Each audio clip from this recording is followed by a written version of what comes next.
مزدور برادری۔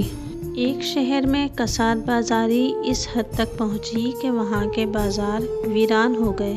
جب کاروبار چلنے کی صورت سامنے نہ آئی تو لوگوں نے اس شہر سے نقل مکانی شروع کر دی۔ اس کساد بازاری اور نقل مکانی کی وجہ سے شہر میں رہنے والے غریب مزدور نہایت پریشان اور بدحال ہونے لگے۔ ابھی اس مصیبت کا کوئی حل سامنے نہیں آیا تھا اور کوئی بات ایسی نہیں بن رہی تھی کہ بازار کی ویرانی ختم ہو کر دوبارہ گہما گہمی پیدا ہو جائے کہ ایک روز دو سوداگر بازار میں آئے اور ان دونوں نے خریداری شروع کر دی۔ حد یہ ہے کہ سوئی سے ہاتھی تک ہر چیز کے دام لگ گئے۔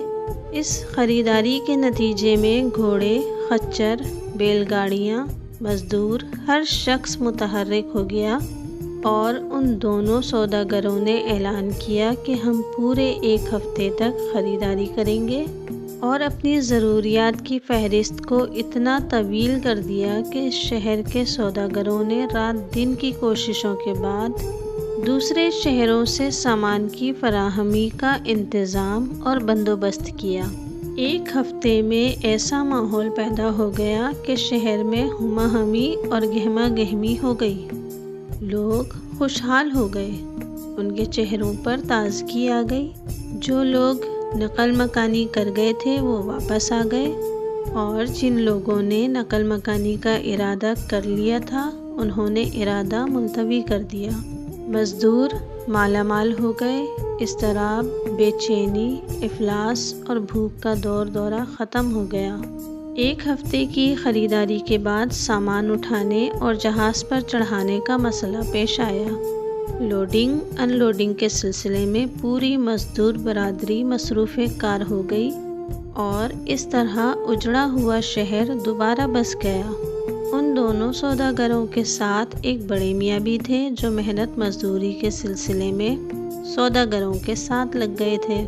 جب خریدا ہوا سامان جہاز میں رکھ دیا گیا اور سوداگروں نے اس بوڑھے مزدور کو رخصت کیا تو بوڑھے مزدور نے کہا، میں تنہا ہوں، میں آپ لوگوں کی خدمت کرتا رہوں گا اور اس طرح میری زندگی گزر جائے گی۔ آپ مجھے اپنے ساتھ لے چلیں۔ سوداگر اور مزدور جہاز میں سوار ہو گئے۔